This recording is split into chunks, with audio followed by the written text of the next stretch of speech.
ডেবরার সমবায় ভোটে তৃণমূলের জয়। ডেবরার হরিনারায়ণপুর সমবায় সমিতিতে জয়ী তৃণমূল কংগ্রেস। সমিতির 43টা আসনের মধ্যে 38 আসনে জয়ী হয়েছে তৃণমূল। সমবায় নির্বাচনে জিতে আবির খেলে মিছিল ঘাসফুলের। সেলিব্রেশনের ছবিটা দেখাচ্ছি আপনাদের। ডেবরায় সমবায় ভোটে তৃণমূল জিতেছে এবং তারপরে এই সেলিব্রেশন।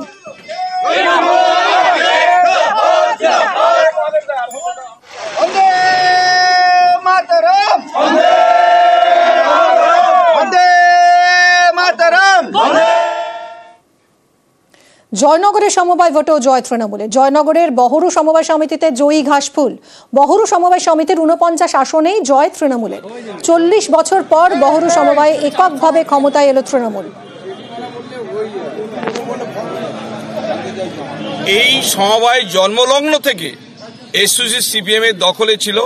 এই প্রথম গণতান্ত্রিক পদ্ধতিতে নির্বাচনে আমাদের তৃণমূল কংগ্রেস 49টা আসনে জয়ী হয়ে এককভাবে এই সমবায়ে তারা বোর্ড গঠন করবে।